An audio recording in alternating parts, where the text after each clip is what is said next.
testing 1、2、3，还是没有。这个这次主要专注的是在观呼吸的部分呢，主要是有数跟随这两个部分。那么也是符合这个声闻乘的观的部分。那么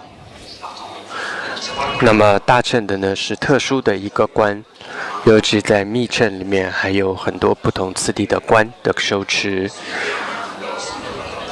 那这一次主要谈到的是跟声闻乘有关的这样的一个观。那么有分为身、受、心、法这4念住的方式。那么有关身体身念住的部分已经讲过了，那么受的部分也讲过了。那么早上呢，在早上的时候，我们主要讲到的是心念住的部分。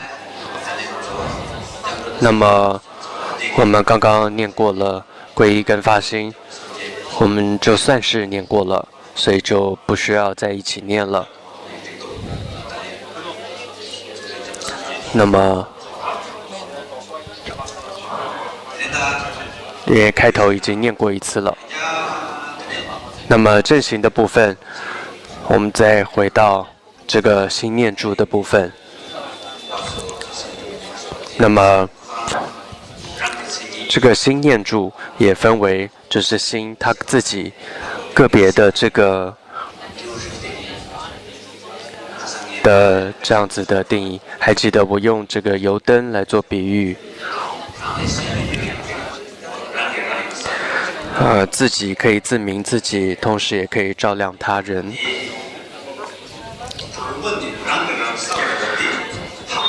这里在讲心念住的部分，在复习，那么都是之前讲过的，所以我们现在提到说，那刚刚之前有一段没有录音录到啊，那主要就是再重复讲一次，这一次讲到的是心念住的部分。那么，所以讲到心念住，按照自己的定义的心，能够知道觉知的这个部分。好，那刚吃中饭的时候，有人有禅修的，请举手。好，越来越多了。那么在坐间的时候，有想收，但结果忘了的，请举手。好，想收，结果虽然也没忘，但是呢懒惰没做的，请举手。所以这也是一个妄念，就是我忘了，这是个妄念。现在讲心念住嘛，所以你要觉知这个他的念头，你的念头，或者觉得说知道自己懒惰了，这也是一个这个所以无论现起什么，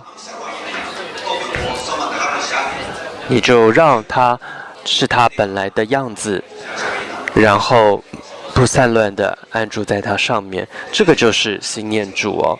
就是你任何念头升起，就让它是那个样子。那么接着就是要这样子去观察自己的念头。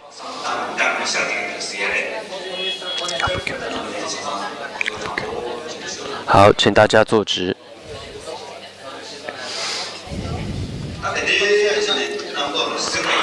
那么如果这样子去看你的念头，有2个经验，还记得吗？第一个是什么？还记得吗？当你一看念头就不见了，就没办法看到，就没有了。这是第一种。第二个是什么呢？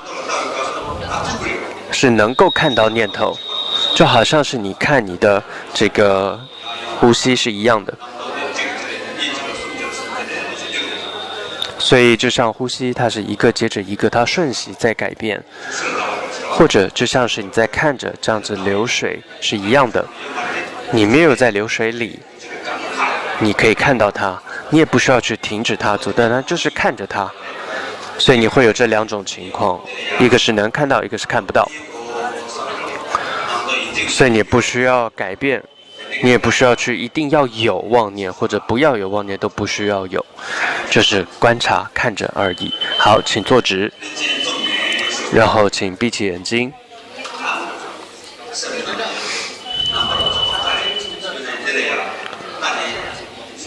那么就看着心中有什么样的念头。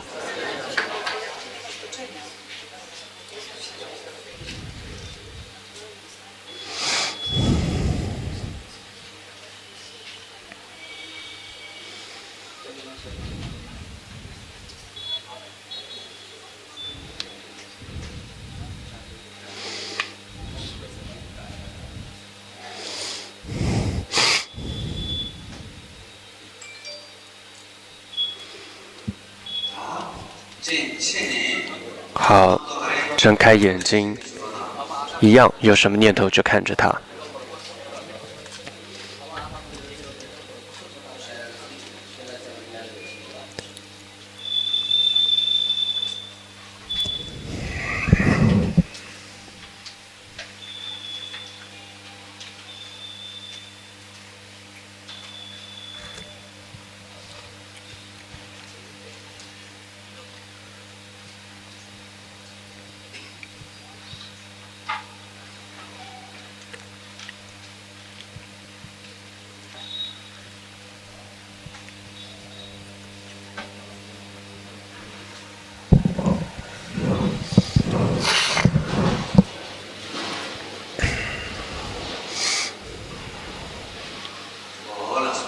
好，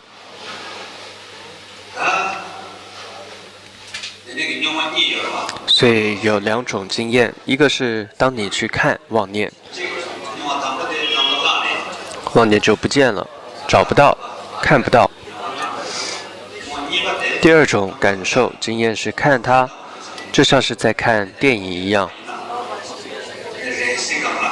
就好像在看电影，就像是在一个荧幕上，很多东西升起来，那好像看着各种的妄念，你会觉得有这样看得到，两种都可以的。所以你们是哪一种？你们看了妄念之后，觉得妄念消失的，请举手；看不到什么的，请举手。那如果这样子一看，妄念不见了，那么心就回到了无所缘的状态。这也称为叫做无相的止，无所缘的止。换句话说，无所缘就是没有焦点的，没有刻意一个什么焦点的一种止。因为不会很久，它很快又会有一个念头升起，你一看它又消失了，又不见了。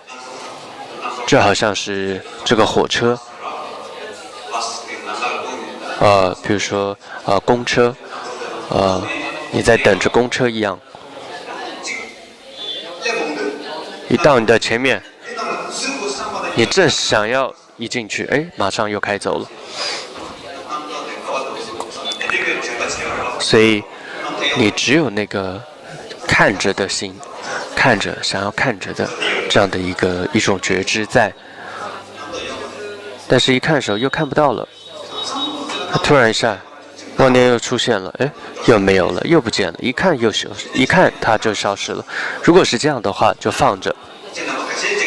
但有的是看的时候可以看得到妄念，好像在看着电影，好像看着这个水流一样，流水是一样的。如果有这样子的，请举手。这样子也很好。如果能够看得到妄念的话，那么这时候妄念就变成帮助你心不散乱的一个所缘，就像是呼吸成为你专注的助缘一样的，妄念也是一样的。你知道你的妄念它如何改变，这就是一种智慧。同时，妄念的这样子的生灭，你不需要，因为你没有任何想要阻止它，或者想要升起什么念头的执着，所以你的贪嗔也没有了。所以你只是这样的一个观察，你不带着各种贪嗔的执着去观察，那么逐渐你就能够看到实相真实的情况是什么。所以这是很重要很重要的关键，都在这里。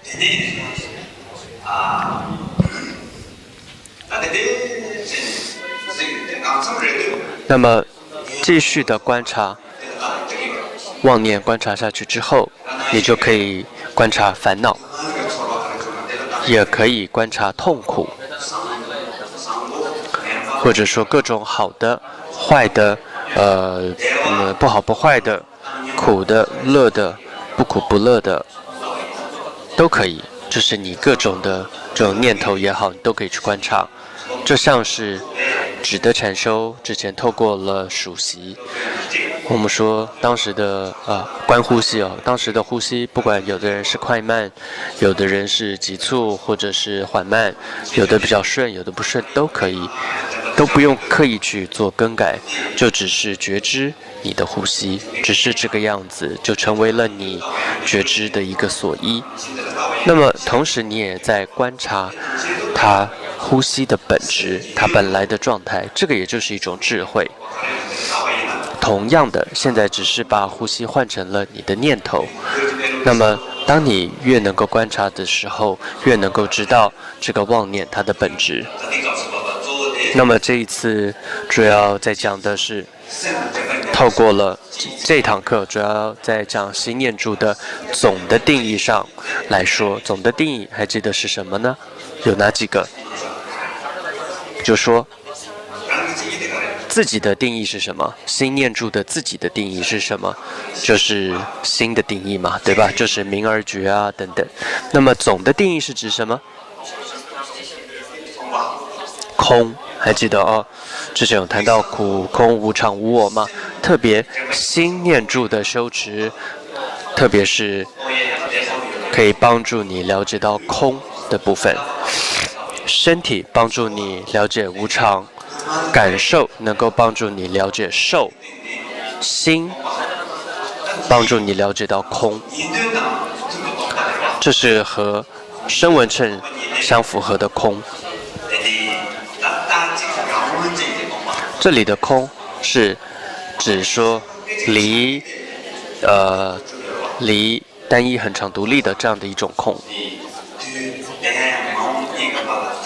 那么还有在之前有谈到说，时间上来讲，过去未来越切越拆解，刹那一刹那又有64分，那一分是真实存在的。他们会认为说，这种时间的最维系的这个一分。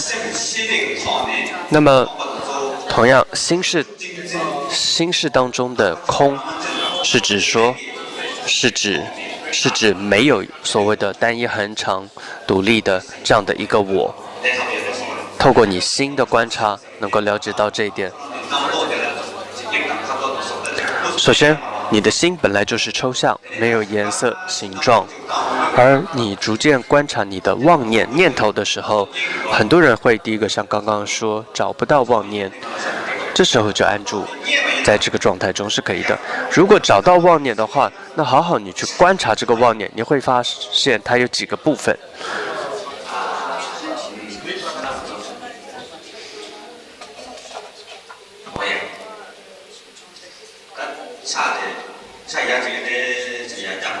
手，大家借一下你的手，左手拿起来朝上。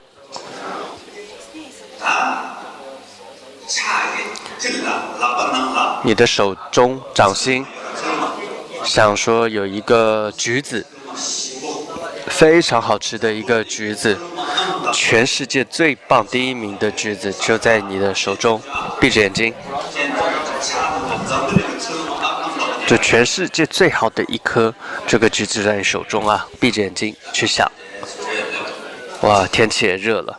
哇，这时候刚好，这时候有这么一个清凉的橘子在你手中，然后是这个这个又甜水分又多的，然后这个各种滋味的甜的又清凉的这样一个橘子，然后慢慢的靠近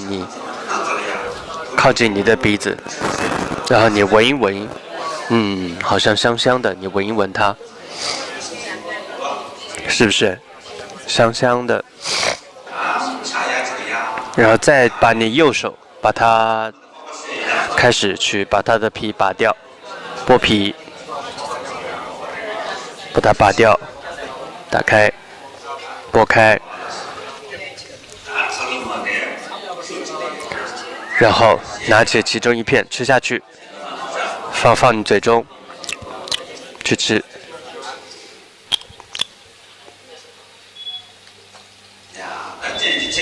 好，打开眼睛，没有橘子。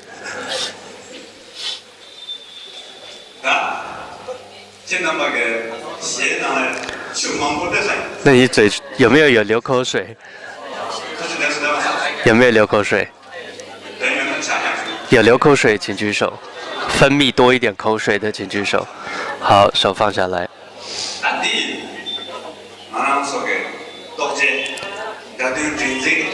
这就是我们的叫做妄念的作用。所以当你想着手中有一个这个橘子的时候，你会看到它就会有一个概念，你脑子中就会出现它的一个样子，比如说橘色的圆圆的，然后里面呢又有一片一片的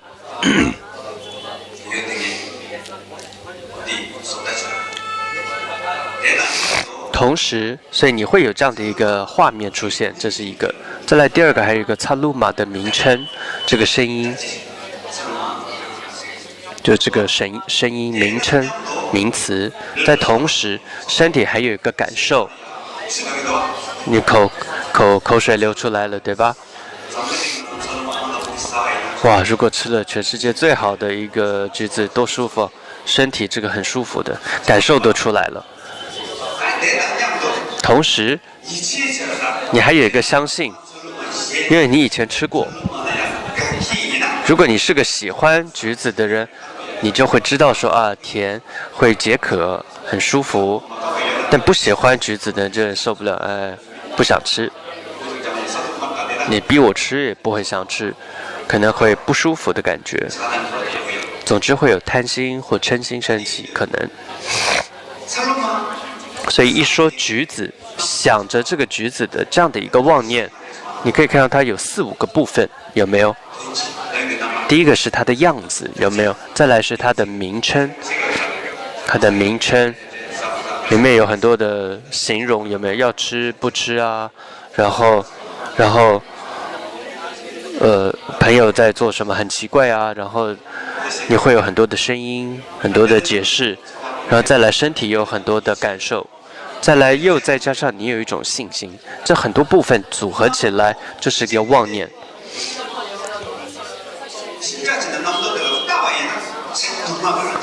所以你仔细去看的时候，一个妄念它是一个好多东西的结合。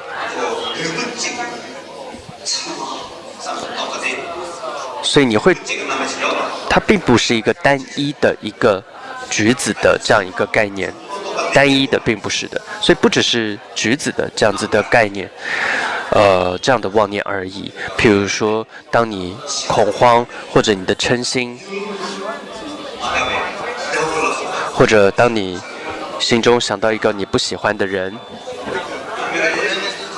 有的甚至不是对人，他对个房子很生气，他有的人是对桌子很生气，对自己很生气等等。或者同时生气的时候，也不只是有那样的画面出现，那个桌子也好，那个东西也好，再来还有很多的形容，很多的声音，再加上你身体里面有反应，然后再来又有很多的相信。你曾经就是说了这样不行嘛，这样是不对的嘛。真正的情况应该是那样子嘛，你真正的你还带着一种相信。这是一种错误的见解，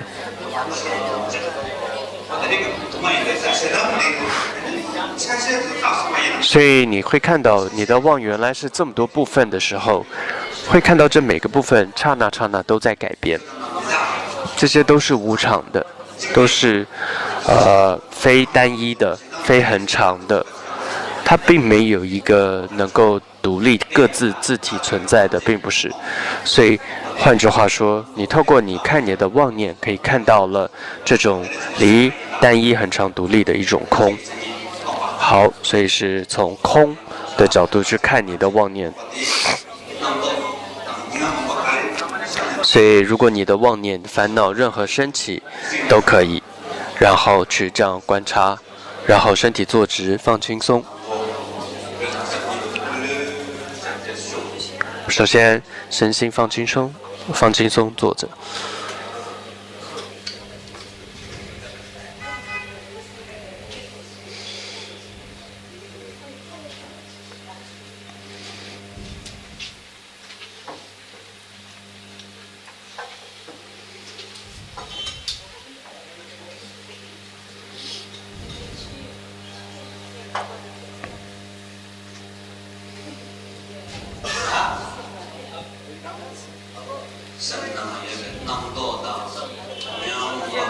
好，心中所有的任何的念头或者烦恼，看着它。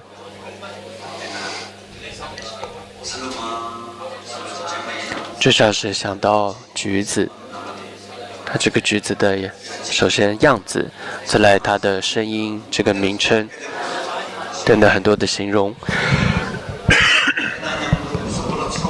在同时，身体还有一些反应。喜欢橘子的人，你会有一种喜欢；讨厌橘子的人会有一种不喜欢的感受。同时，还有一种相信，如果吃的话，一定会有一些甜的东西，一定会有一些水分。或者因为过去的经验，所以你相信说这个对身体是好的。那么或者说伤胃等等，总之你会有一些相信。这些都是你要去观察，这是你一个橘子的念头升起的时候有这么多部分。任何念头都是像观察橘子是一样的，升起的时候有这么各个部分。看的时候，如果没有妄念跟烦恼升起，那就安住在没有升起的当下，这就是空的一种感受，这是暂时的、短暂的感受。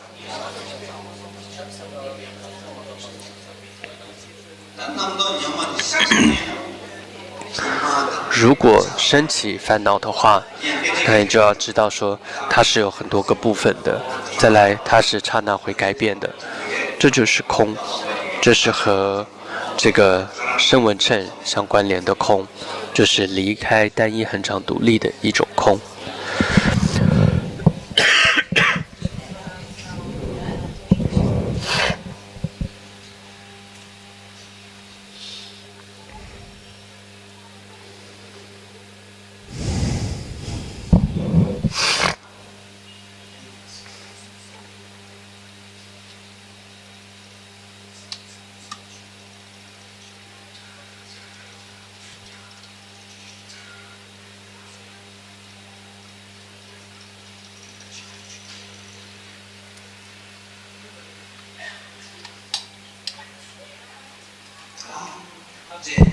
好，张开眼睛，一样看一下妄念，它是很多种、很多部分的，它是无常的。当你从画面上、声音上、名称上、感受上、相信上各个部分去观察你的妄念。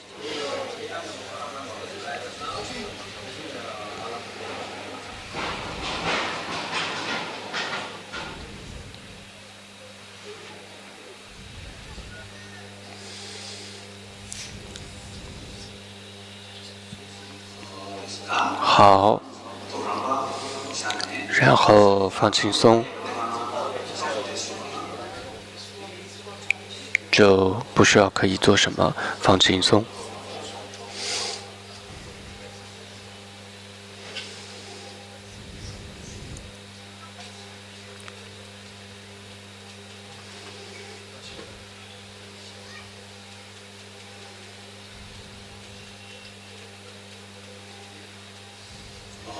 好，感觉怎么样？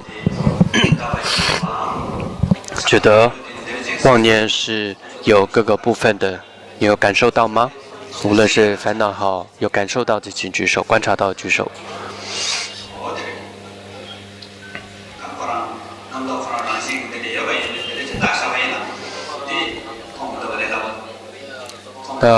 妄念的本质就是这样，其实，没有所谓的看不到的困难，所以，但有的时候觉得没有妄念，那也就安住在这样一个没有妄念中。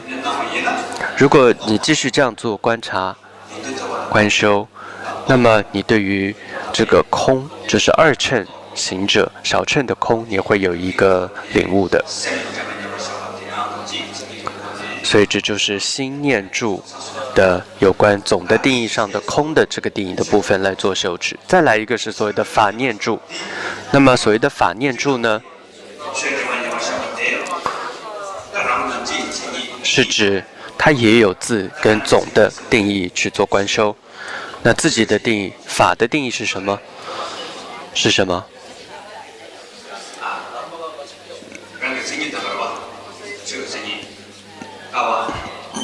比如说柱子啊、变字，这都是一个法。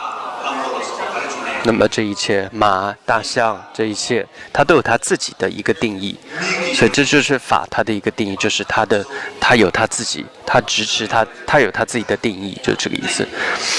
所以耳朵你听到的声音，眼睛看到的颜色，鼻子闻到的味道，然后身体感受到的触觉，舌头尝到的味道，这一切的色、声、香、味、触，当被你惊耀的时候，你就安住在它上面，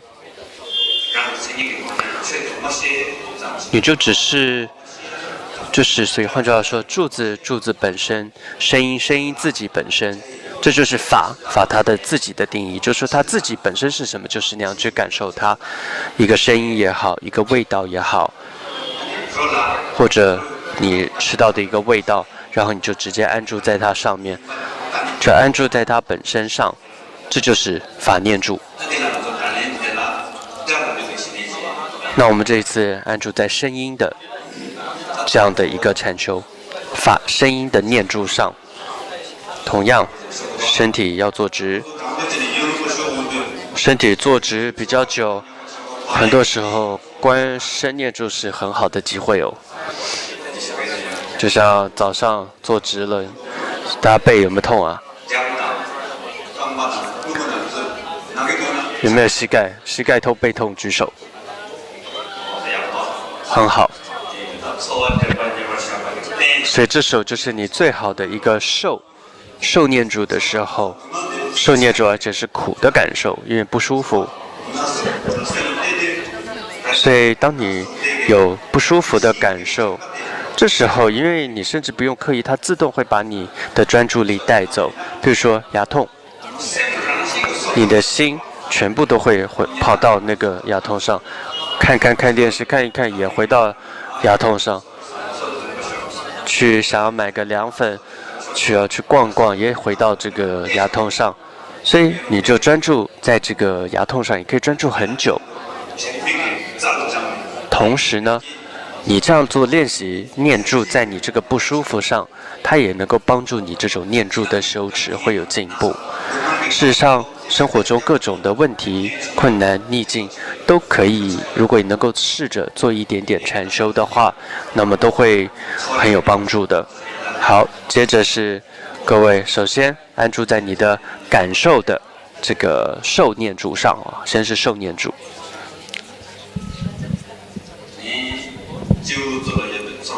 然后呢，首先感受一下你头顶上有什么感受，慢慢从你的头顶一直往下，不一定要特别的次第哦，但就是从头顶慢慢往下感受一下，感受一点不同的部位，一直到你的脚底。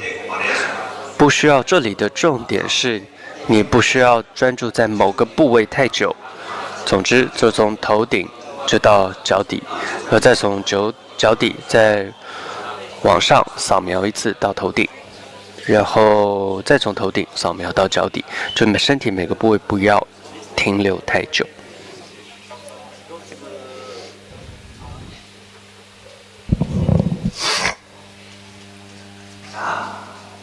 好，接着专注在声音上。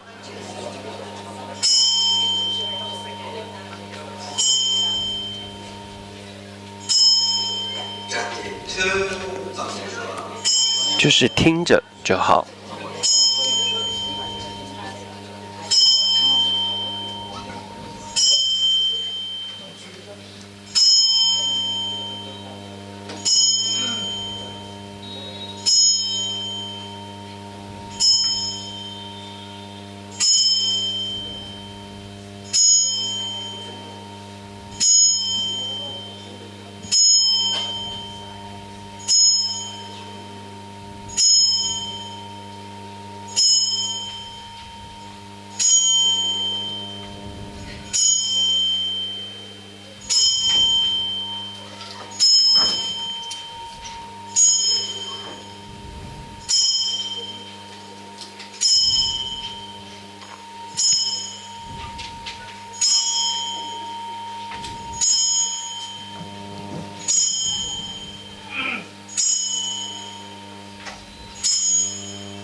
在接下来，有什么声音都可以，比如说外面有车子来来去去，接下来都可以。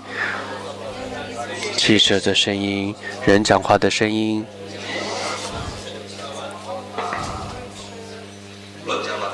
咳嗽的声音，什么声音都可以。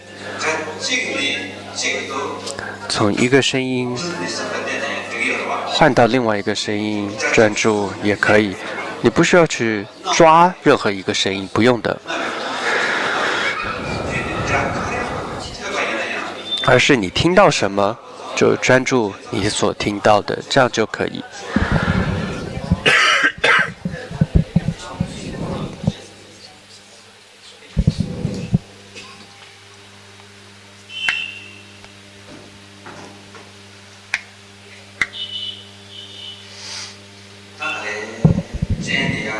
好，慢慢张开眼睛，然后眼睛看到前方有什么东西。譬如说，我是看到我自己前面有一个花，有一朵花，然后就只是看到、知道它的存在，这样就好了。同样，你也看着你前方任何东西，看着就好。你的前面可能是前面的人的后脑勺，也可以的。是圆的也好，方的也好，都可以。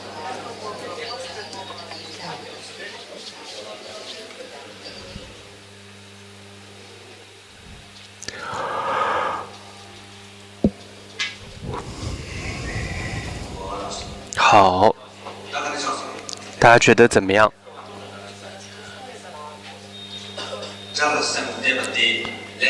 那么听声音容易呢，还是看东西容易？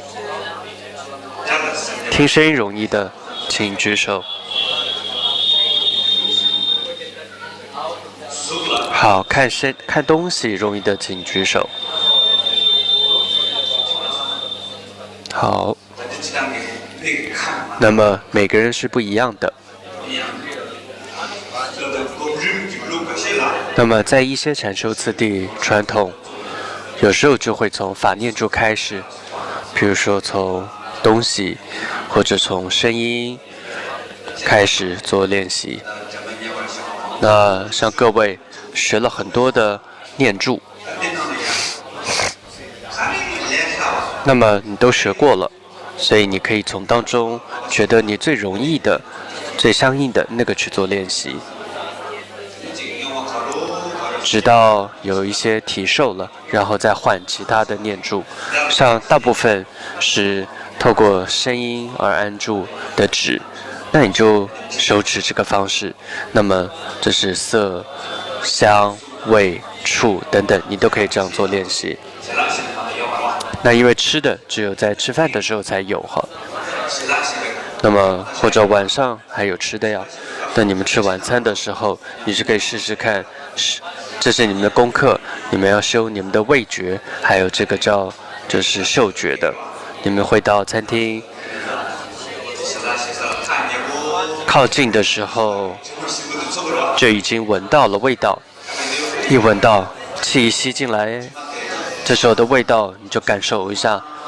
出去的时候你也敢放轻松，然后再吸进来，感受到那个味道，再放下去，再吐出去。然后当这个一盘菜拿来的时候，哇，那个味道更近了。尤其如果你肚子饿的话，那个味道可更香了。那你就感受一下这个味道。然后越靠近的时候，又靠近，只要吃下去的时候，味道是更重了，更清晰了。然后吃下去的时候，吃进嘴巴，那你要好好的咀嚼。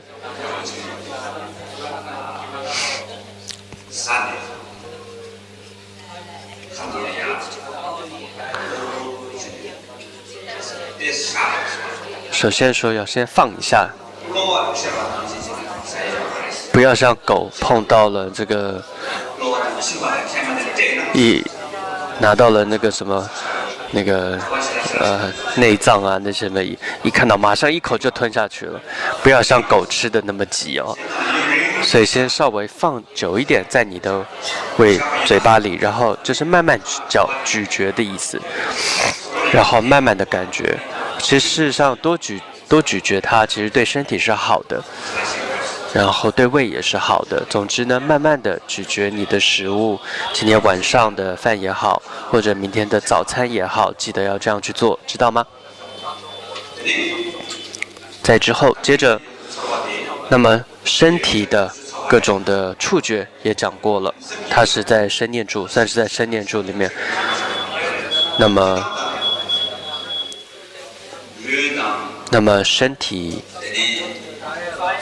感受还有心，都算是有一种说都是法念住的支分。但是像是常乐我净的执着，还有无常苦空无我，为了次第的要去了解这些苦空无常无我的内容，所以慢慢要先从身受心开始，这三个好好修持，然后最后才进入到法念住。法念住最主要就是无我，也就是自己的定义上来讲，还记得法念住自己的定义就是各种事物的色声香味触被你经验到的这一切，它的本质，它本身的是什么？那么再来总的定义来讲，就是所谓的无我。那么也就是说，在你这样一个无蕴身上面，并没有一个单一恒常独立的我存在，并没有的。在你的身体上，在你的感受上，在你的心事上，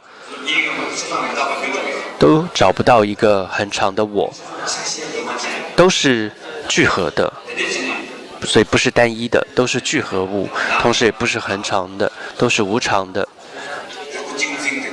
所以不是这样一个，那你这样子懂的话，你就知道说所谓的无我二乘的一个无我义。不然你不要说我不要这个我，从明天开始这个我就要把它，因为烦恼痛苦的根本就是我，所以我从明天开始我就把这个我就不要再想它了。这样子去做有用吗？其实没什么用。因为你太用力的话，这个我可能反而更强。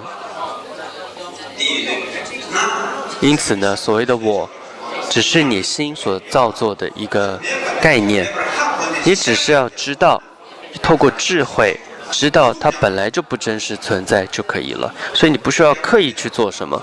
有时候刻意做什么反而比较像昨天有说过，像什么，还记得是手机对不对？所以我说不要想手机对吧？反而想更多对吧？由于不懂这个重点，很多人禅修变得很刻意，结果越修，反而心一点也不平静，也不快乐，反而呢，这个修了之后，反而变得是更易怒的一个人。很久以前，在智慧林，这个戴斯杜仁波切有一次他在寺院的时候，有一个外国人来见他，在20多年前吧，他就跟仁波切求法，仁波切就教导他止啊、无我、空性等等，然后就告诉他说：“你去禅修吧。”他就说：“啊，真的是我从西方来到印度，就是这个。”就是为了消除这个我，就是为了断除这个我而来的。所以今天呢，仁波切如此尊贵，跟您，我要发一个誓，从今天开始我就不再说我，心中也不想，嘴上也不说。我这样可以吗？我这样发誓可以吗？仁波切说：“哎，你这样没什么用，你这样说有什么用？这种刻意的要消除这个我是没用的。你没有这种智慧或者觉知的话是没有用的。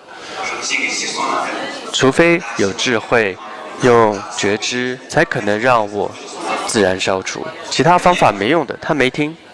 总之他没听，他就说：“我就是为了要了解无我而来的。”那他就想说，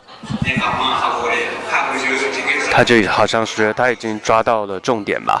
总之，所以有时候我们还会说话。他所以说你和去达兰萨拉，他就不会说我。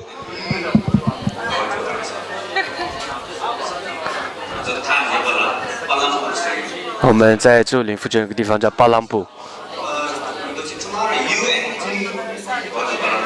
他就会说仁波切明天你跟要去，他那个我他不说。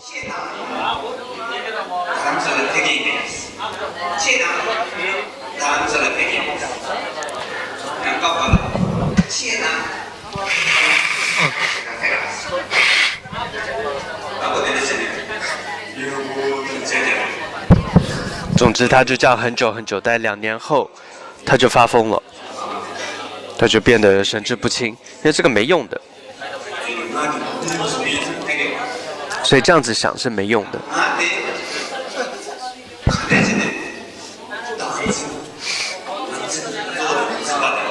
所以真正要消除这种我执着，唯一的方法其实就是去观察事物真实的情况，它本来就是无我。你了解到这一点，它自然就消除了。就好像说太阳一出现，这个叫做黑暗就消除了嘛。